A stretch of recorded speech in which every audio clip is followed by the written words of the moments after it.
Was that the clap? Yeah. Those. I don't know if the clap needs to be in every video. Just as from a critique standpoint. I realize that we're amateurs at this and we're just having fun. It's true. But at the same time, we want a pretty good a good foot forward. Well, that's not how you do it. No, I am not putting my best foot forward at all with that one.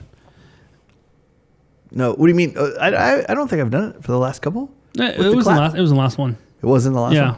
There's just so much good stuff before the clap. For sure. Well, oh. Yep, you're getting a call. Did it knock out your video? It did.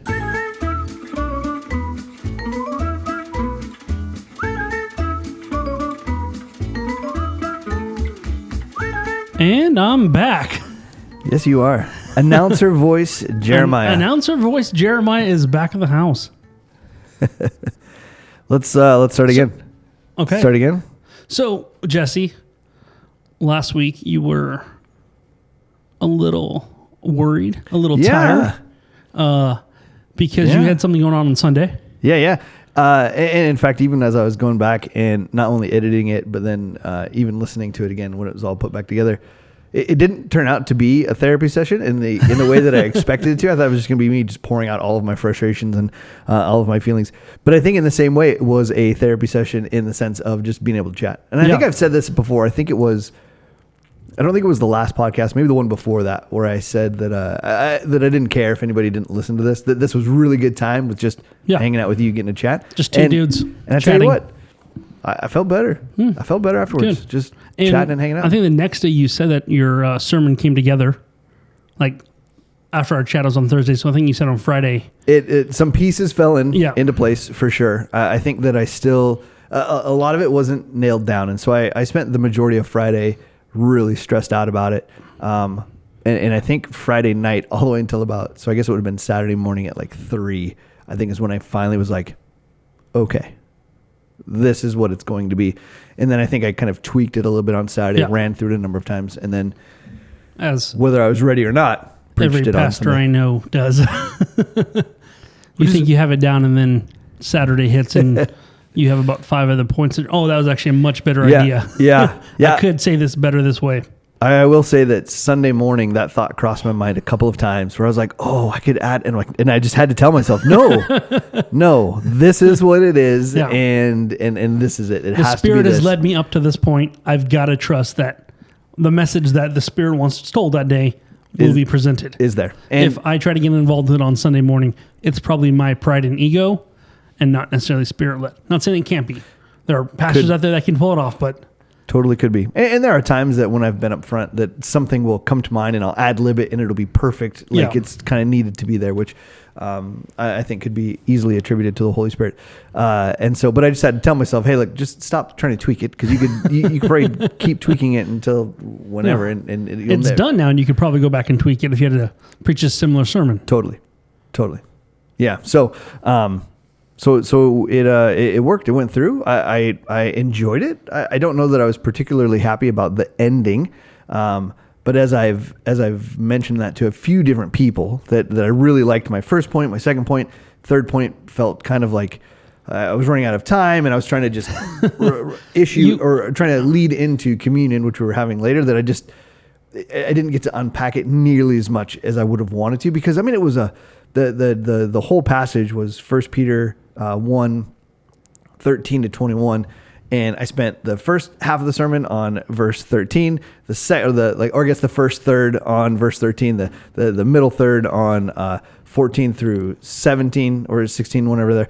But then 17 through 21 was this whole thing about Jesus and his sacrifice and all this stuff, and I couldn't pull that whole thing apart. It would have taken. It would have been another full sermon right there. And with the way we do things, you don't get to determine the passage you're preaching. You get told, hey, you have verses 13 to 21 in this case. Right. Yeah. And so it wasn't like you were saying okay, I think the best breakdown is you were told 13, 21 is your verses. Right. That's my passage. Figure it out. And so, because the thought did run past my mind a number of times of this, because it ended really well. It could have ended really well after my second point. But if I were to have left off those verses, then that would have messed up the rest of the preaching schedule. And so then Chris, who was preaching next, would have had to like find a way to like backtrack and then, but still stay on task with his. And so it would have given more there. Well, pastors are really good about backtracking. You did it this week. You said I did. I went you back did a a little whole bit. therefore. Yeah. Preacher joke, which every preacher says. When you made it, I was like, yeah, every preacher, if the word therefore is there, they're going to say that joke. You have to. Yeah. You have to. It's written down. It's part of the ordination process. Yeah, that makes sense. It's one of the questions that just says, like, when you come across the word therefore, what do you do? Yeah. Just move on? So it's actually, here's just a sample verse, therefore, ... Write a 5-second sermon on it. Well, first, yeah. The first thing you have to ask yourself is, what is the therefore? And it's just fun to say too. So, These are pastor jokes that only pastors will get. Maybe someone out there might get it as well, but you've probably heard it, especially if you've been if you've been in youth group or been around a pastor ever, you probably have heard this. I'd be surprised if you hadn't. So I thought it went, all said and done, when it was done, I thought it went well. I got some really good feedback. Can I give you one critique? Yeah, sure. This is the place for it. Yeah. This is the best critique time. And you just went over on time. What was my total time? I don't know, but I know that we're supposed to be, according to our calendar and our schedule, done with the entire service at 10:45 a.m. Yep. Now, I don't remember the last time we were out at 10:45 because every preacher we have, whether it be Chris, a sub, you, 10:45 is never hit, especially when you bring in communion Sundays. Right, and it makes the service a little longer. It's funny too, and I'm not entirely sure why this happens because I've always, in my experience, at least seeing it other ways or with other people, it's opposite. But all the times that I had run through the sermon on my own, I was right around 32, 35 minutes was how long it took me to go through it. And for whatever reason, getting up there on the stage, 45. Like I added, I mean, because I manuscript the whole thing out, so I didn't veer off into crazy things. It was like at 10:43 ish. I saw the children's director walking into the sanctuary, and I just stepped outside and said, you might want to give your workers a heads up. Yeah. We're going to be a minute. Jesse has at least 2 pages left in his manuscript. And she's like, well, I'm like, so she goes, oh, I'm here for communion. And it's like, you got time. Yeah, it was, and so I don't know. Cause I know that especially in like, different classes and things like that, whether it's public speaking or preaching classes that whatever it is that you write down, like one of the I don't know, critiques or whatever that you often give back is, hey, slow down. Yeah. Breathe. Calm down. Like you're going through it so quickly that nobody's able to follow you. And I have the opposite. I don't know why I slow down. Maybe I just go too quickly in my practice. That might, I can definitely see that. I know for me, like the first time I had to give like a sermon, it was to like youth kids, and it took me like 7 minutes. I think I was giving like 20, and I was like, I'm done. Yeah. Every point that I want to make that day was made in 7 minutes. It's done.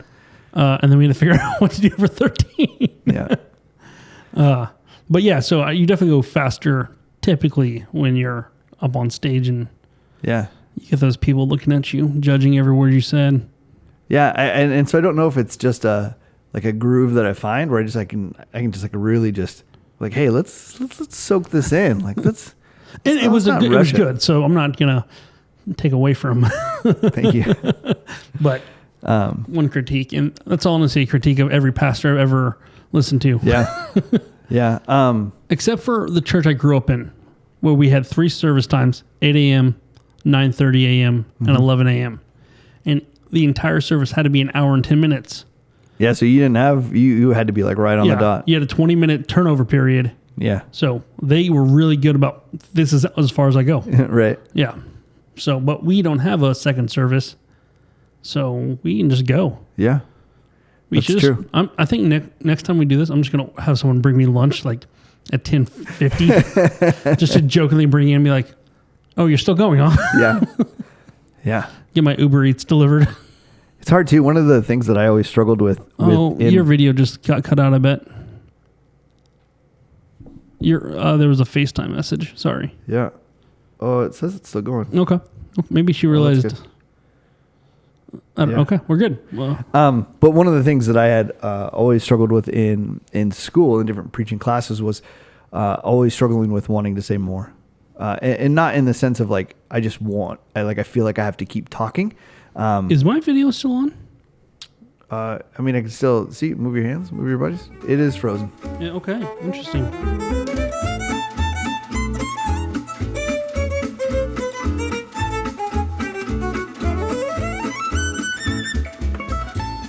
So, you felt good about your sermon? Anything else happened this week?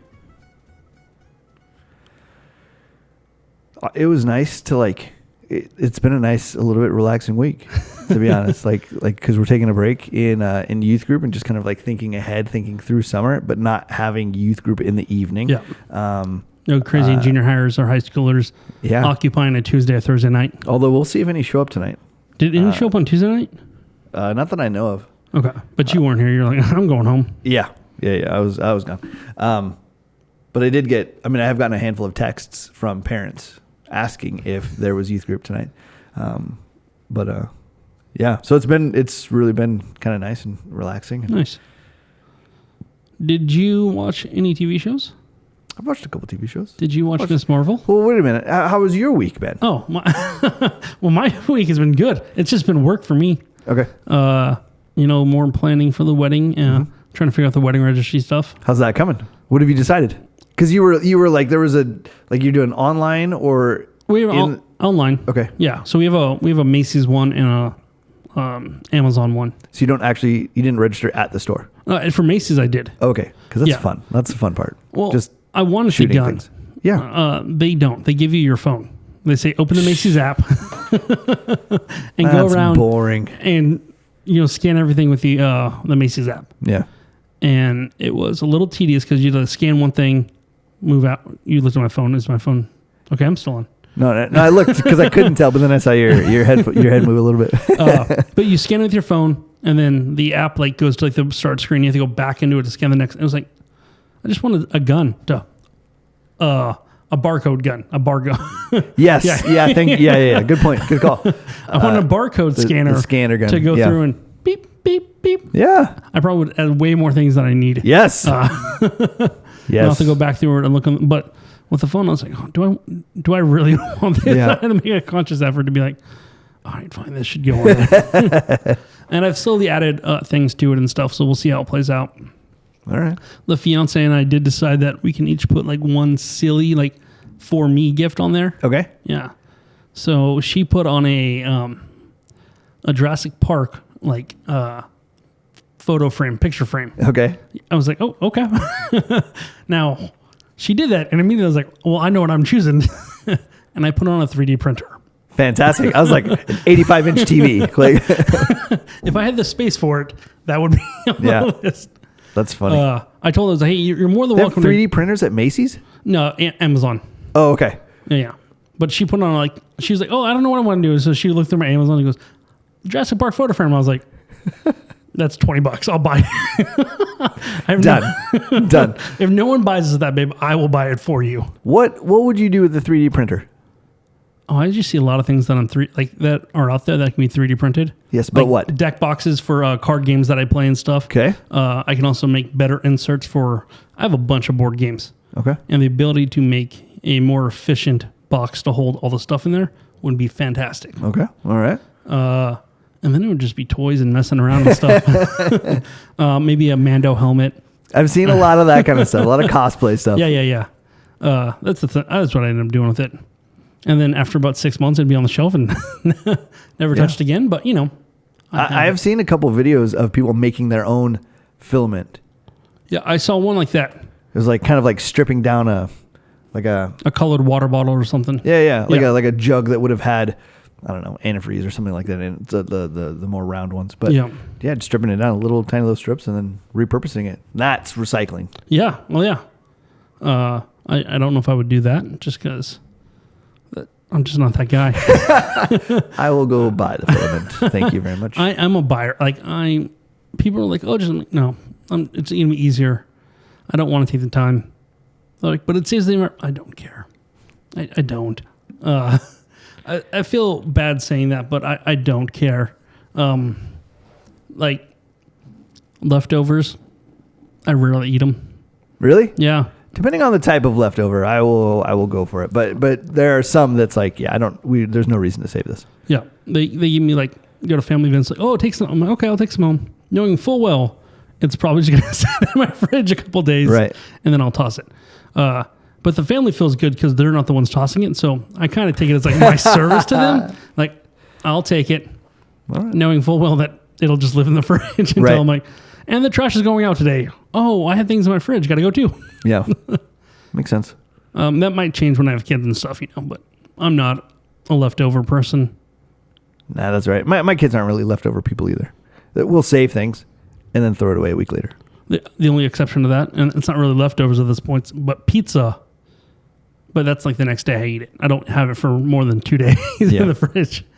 So yeah, I think when it comes to leftovers, I don't mind pizza and then taco fixings. So if I've got some beef and some beans and some veggies that are still there, like that still works, especially in a bowl. But I did do my nephew's birthday party a while back, and they gave me a bunch of the meat and like chicken and stuff for tacos.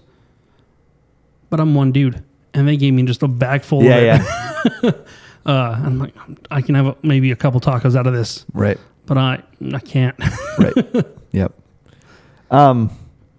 Okay. TV shows. Have you seen any TV shows this week? I did. I watched Miss Marvel. I watched Miss Marvel with the family last night. Oh, nice. What'd you think? I'm gonna blow my nose. Okay.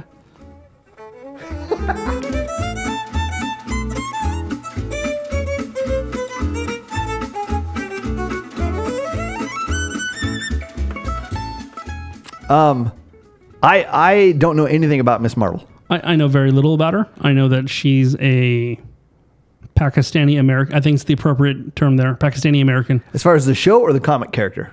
Both. Okay. The shows, from everything I've heard, has been fairly accurate. Okay, cool. To the comic, with the exception of her powers. Okay. So, but they may have to make creative choices in TV, so I'm not worried about that. But yeah, I enjoyed it. I mean, I could tell it was definitely geared towards kids. Mm-hmm. But with that going into it, I was like, okay. Yeah, I thought that it was fun. I enjoyed the was it AvengerCon? Although AvengerCon just seemed more like a big youth event. It did. Like there were not adults there. It said it was supposed to be like a convention, like, going Comic-Con or whatever. But I was like, it's just a Saturday, like a Friday night for a couple hours. Yeah. Yeah. And no actual Avengers were there. Yeah. Now some of them were dead. I was half expecting a Scott Lang cameo. Yeah. Just because they mentioned that he has his podcast in there. Right. I was like, I could definitely see him like, it's the first AvengerCon, I'm here. That would have been cool. Yeah, I thought that we would have seen somebody. And so who knows? Maybe throughout the series we'll see somebody. Yeah. But I like the how like it shows her imagination through animation. Yeah. So I thought that was a cool addition to the whole thing. Yep. Yeah. It was really good, entertaining. I don't know where it goes. I know eventually she's going to be in a movie with Captain Marvel. Yeah, or I think it's called The Marvels or something. Right. Yeah. So it's not, because that's not Captain Marvel's sequel movie, right? It's separate. No, it is. That is the Captain Marvel Marvel originally movie. it was Captain Marvel 2, right? And then it was like Captain Marvel, and then became The Marvels. Okay. I don't know behind the scenes what's happening there, but I don't know why I was thinking that Captain Marvel 2 was its own thing, and then the Marvels was its own. Like they were like, it might have started off that way, but as of right now, the current reporting is that they are the same. They're going to combine that into the same film. So cool. Yeah, her powers seemed a little weird to me. I mean, I didn't fully get them. She can stretch or something, like her arm stretched. Because that's what she's supposed to be in the comics, right? That she stretches. She's a little bit more like Mr. Fantastic. Yeah, she can stretch make her body like different portions and stuff. But this one was like energy crystals. We'll find. Hopefully, in episode 2, when she discovers this, we will discover this as well. Yeah. Because I think they were trying to differentiate her from Mr. Fantastic for like just the casual fan. Right, which would make sense for him coming in, hopefully, eventually. Well, I mean, he's there, I guess, already. He's within the multi-MCU. Yeah. So, yeah, I mean, I do think that, like, stretchy power. I don't know. And the other thing I thought I have is it's just an armband, as far as we know, that gave her this powers. Mm-hmm. So she's effectively a kid. Nobody should let her fight crime. Right. Like, because anybody could put that armband on. She could lose it somehow, and she loses her powers. Yeah. Does it also create like a force field then that would make her impervious to having her arm chopped off? Sure. I tell you what. We're one episode in right now. Ultron, he'll go right for that arm. Ultron. He'll go straight Bucky on him, or Mr. Claw. Claw. Yeah. Yep. And there goes the arm. There you go. Well, that's in every sequel. There has to be somebody loses an arm. Yeah. It's the Star Wars. What is it? It's like a not phenomena. It's like ever since Star Wars, like anytime that whole world, right? This is an idea of that one of the characters loses an arm in the same way that Luke did. Yeah, happened in episode 4 or 5. Happens in episode. Is it episode 2 for that Anakin loses? Anakin loses his arm. I think so. Yeah. It doesn't happen in 7, 8, and 9 that I know of. Except, yeah, but I think it became transverses to other right. So like, because then Avengers 2 is when Claw loses his arm, and so there's always just somebody somewhere that's losing an arm in a sequel-ish type. Yeah. I'd have to go back and see if I can find more. I'm sure if you Googled that, there's definitely going to be a meme or a chart displaying all the times people lost their arms in sequels. Now, can you answer me this real quick? Not that we're big fans of rabbit trails or tangents or anything like that. How do you define meme? I have no idea. I knew the second you asked me, can you tell me this or define this? I was like, I know what he's going to ask me. I have no. What's a meme? Is it a video? Is it a clip? Is it a picture? Is it a GIF? A GIF? Is it? To me, a meme is a picture with that we culturally recognize to represent an idea. Okay, that's probably my best way to describe a meme. Now, I do know the videos out there that people call memes. Yeah, we should probably bring in a certified Zillennial or Zoomer or Z person. Because so in my sermon, I referenced that scene in Parks and Rec where Ron, right, is like, he's like, no. He's like, okay, wait. I worry what you heard me say was bring me a lot of eggs and bacon, but what I said was bring me all the bacon and eggs that you have. And so I found that picture of that scene on the internet with the actual text underneath it, and I posted it to a group chat, and somebody replied, did you actually show a meme during church? Which that to me is a meme. It's just a quote. It's the show. It's a quote. It's the actual words from the actual show. Yeah. Right. But not where it's like, and so then I replied, no, it's not a meme. It's a picture with subtitles. That's a meme though. But a meme to me is still like the philosophy. Is it Raptor? The Velociraptor. Yeah, the Velociraptor. I went with the movie Velocipaster. Yeah. Velocipaster. You know what we got to do is a whole podcast of us watching and reacting, kind of Mystery Science 3000 kind of style. Like that would be. Could we please? That would be good stuff right there. Okay, we definitely put that on the list. Yeah. Yeah, let's go. Let's not put top shelf. Let's go right in the middle so you see it. Oh yeah, that's right, definitely like eye level shelf. That's the one we're gonna pull out. Because then you've got like the kid like who's like the little kid that's like flexing, but but the words change to represent whatever it is that you're trying to, I don't know, make a joke about or whatever. And so to me that's a meme. Yep, and I think that's where memes started. Okay, but memes have grown and have evolved, if you will, into just pictures lyrics with words. Yeah. But it's lyric. It's like the actual, the actual words. But they would sit there and take things like, you just like one line out part of that and think, what you heard me say was, bring me a lot of bacon and eggs, and you put it as, bring me a lot of pancakes. And it's like, I think memes have evolved to just be so I could see where I could see where it could become a meme if I change it from the original intent. But if it's the original intent, it's still considered a meme today, as far as I know. Okay. Now, as we have established several times in my life, I am old. You're so old. I do enjoy kid things like TikTok and whatnot. Yeah. but I don't always get their phraseologies and their statements and their lack of grammar and punctuation and Gosh. oh yeah, I'm talking about that. Do it. What is with kids that don't use proper grammar on texting? Like, it's rude now, right? To use proper grammar and spelling and punctuation. It's rude. Yeah, if you capitalize things and a period on something, you are the meanest person in the world at that moment. You're being demanding and yelling and short, and it's like you can't do it. And I have had several kids that are in high school right now correct me for putting periods. I want to do it all the more, which is grammar, and so it's not like I'm trying hard because it's just how you end a sentence. Yeah. But it is weird to get a reply back that's like, "What are you mad about?" I'm sorry. I said have a nice day. Yeah, but you put a period on it, so that means you're being passive aggressive. It's like no, I don't think so. Read a sentence anywhere else other than a phone, and you'll see a period everywhere else. Everywhere else. It's weird. Yeah. I don't know. I don't get it. And then I had a whole conversation with a person, and they would uncapitalize the first letter of sentences. And not just like, hey, they had a function on their phone that said do not capitalize words. No, they went in, anytime it wrote a capital A or whatever, they would delete it and put a lowercase a. And for what purpose? I don't know. Like when T9 texting was out, we created shortcuts because of the phone we had. Mm-hmm. And so I'm totally on board with that. I don't fully get it, like all the ones that are out there, but I understood the logic behind it. We want to go quick, we want to go fast, and so we made like abbreviations and stuff to equal words. And I get that, right?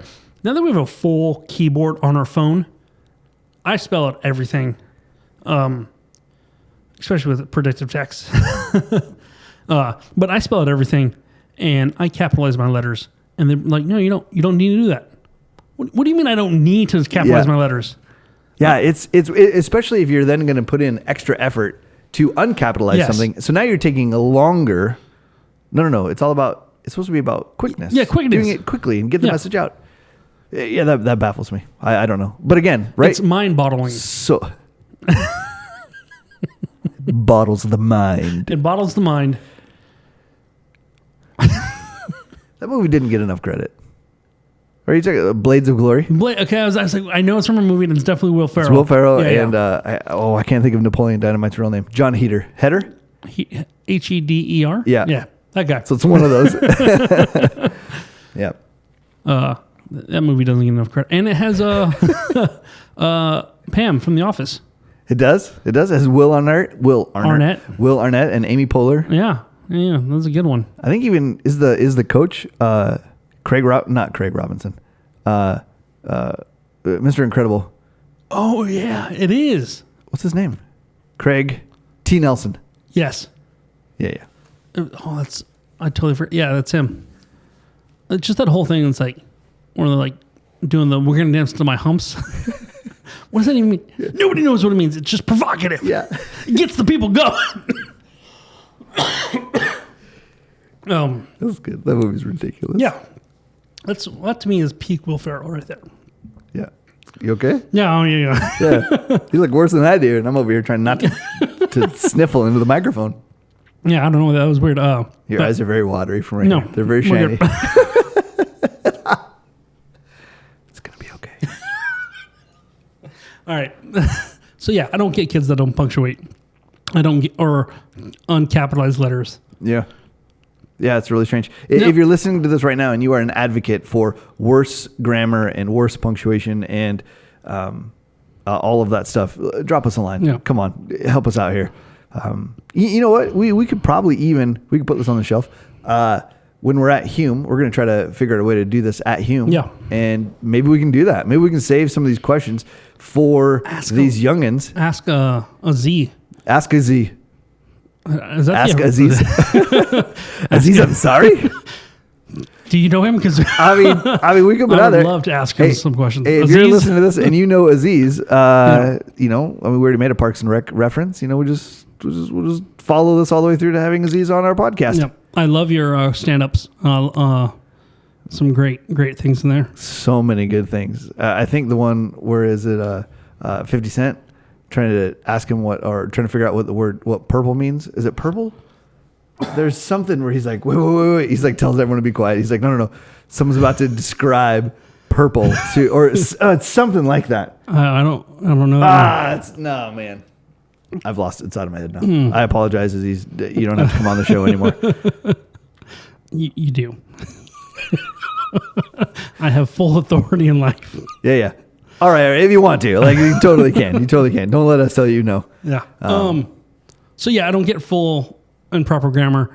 But this brings up a similar thing. I had some people that are older than I that took Mavis Beacon classes and stuff in high school and, typing classes. And they were taught, like actual typewriters, you double space after periods. Okay. And now we don't do that. I don't remember ever learning that. Oh. I remember like seeing it, but I never saw it as like a rule. And so it was like sometimes you do, sometimes you don't. I remember my mom teaching me like you double space after periods. Yeah. So I remember that, and she was a holdover from typewriter classes and stuff like that. Yeah. And I was like, okay. And then as I grew up and started interacting with school and stuff like that, and teachers like, oh, you don't have to do that. So I was, okay. So I learned not to do that in school. But I wonder if those people that are yelling at us for not double spacing. Or not, putting two spaces after periods. Oh yeah, so that's us now. Is this the similar argument? Yeah. What's the Zoomers? What do we call these people that are the current generation? I call them like three different Zoomers, millennial. Youngins. That's probably not. That's probably the not Utes. Right. The Utes. Oh, my cousin Vinny. Yeah. The what? I don't know. Utes. Oh, youths. Yeah, that's what I said. Utes. Oh. Good times. Yeah. So they yell at us for not double spacing after periods, and I'm like, but that was because of the limitation of typewriters. Like typewriters have the same space amount for any type of letter, so that you had to do that so you could read it properly. We don't need that anymore because computers now give a little bit more space. Right. So I can't always tell when I'm getting an email from somebody who grew up in that generation. It's like, something's off about this right here. Oh, there's extra spaces. You are a little bit There's older. an indentation to indicate a new paragraph. And it's got periods and punctuation proper in there. And yeah, I haven't used an indent in forever. Yeah, I only indent if it, as far as like school went, when they would say, hey, make sure you put an indentation. Otherwise, I don't. I will indent if on my screen, if it gives me a second line. Okay. So if my screen, like I'm writing out the email or whatever, and it says, okay, blah, blah, blah, blah, blah, blah. If it goes to a second line, I will go back and indent the first line just to kind of, in my mind, it's a visual breakup where I can see it better. Yeah. But I completely understand. I don't indent unless it's going to be a big paragraph or whatever. Makes sense. Yeah. I think it doesn't matter anymore. Whatever works for you. It can't matter anymore. Yeah. If you have this whole generation that says, I don't need to put punctuation in there, how could they get mad at me for not indenting things? Yeah. No. You do you, boo. Is that how you say it? Is that the word? Is that the phrase? It is now. You do you, boo. Now, we did mention this a couple weeks ago, I think, where we said when parents get on a social media, They ruin it? well, the kids get off of it. Yeah. So maybe that's when we just need to embrace the bad grammar for a moment. Ah. Yeah, it's like reverse psychology. It's wise. I know. I don't know if I could do it. Mentally speaking, could I bring myself to do that? I don't know. But just come home every day like mentally anguished and just like exhausted. I've been using poor grammar all day. I don't think I can take it. Grace is rubbing your shoulders. You can do this, babe. You can do I've this. not capitalized a letter in 48 hours. You go home and just start writing capital letters. I have to. I gotta get it out. It's like Bart Simpson. I will capitalize my letters. I will capitalize my letters. Oh man, good stuff. Well, hey, I think it's there. I gotta go. Oh, okay. Well, This is a quick podcast. it is gonna be a quick one. I have no idea where I'm putting the brakes. I don't even know where we're gonna start it. We never even said let's podcast about it. Let's give our shout outs. Yeah, I need to go get in the car in like 1 minute. Who are you shouting out? I am gonna shout out to. I don't know. I'm on bated breath right now. Do it. You go. No. I want to hear yours. So here's what came to mind is my youth leaders, right? And so you're one of those. I think I mean like the ones you had when you were in youth group. No. You mean your current ones? Your minions. I don't remember who mine were. Neither do I. But the ones that work with me now, they're right now getting a break from in between school year and summer, and I could not appreciate them more. If you're listening to this and you're one of my youth leaders, you know that's you. Which is half our audience. Yes, for sure. I appreciate you to no end, and this job is twice as enjoyable because of you and the rest of them. Yeah. So there we go. In a similar vein, I'm going to shout out all the kids who are moving up from 8th grade to 9th grade. Yeah. Oh, that's something we could talk about next week. Put this on the show. Yeah. Graduations. Yeah, graduations. I had graduations I want to talk about, and then I want to talk about when in society we stop being nice to people. And like charity one. And stuff. Yeah. But we can bring that in for next week. Yeah. Let's podcast about it. I did it. There it is. But I'm just gonna shout out all the 8th graders moving up to 9th grade. It's been fun for the past 1 years, however long you've been in youth group with us, and you will be missed. But I'll see you through the summer, and then I'll probably see you at some high school things here and there. For sure. We'll see how the life works out. All right. Well, hey, as always, those two things that we love to leave you with. Number one, you are loved. Just, no matter what you're going through, no matter what you're experiencing, if you could know beyond a shadow of a doubt that you are loved, you are. Not only by Jeremiah and myself, but also by God. And if there's ever anything we can do, please reach out. You are loved. And number two, you might die tonight. Yeah, you might die. So figure it out. Do what you got to do. Do business with God, do business with others, and just probably take stock of your life and where you at with things. And reassess and reevaluate, because there's plenty of time to change if you don't die. But you won't know if you need to unless you figure it out, because you might die. There it is. This has been the Level 5 Podcast with your hosts, Jeremiah and Jesse. We're glad you've joined us. We love you guys. Get out of here, crazy kids.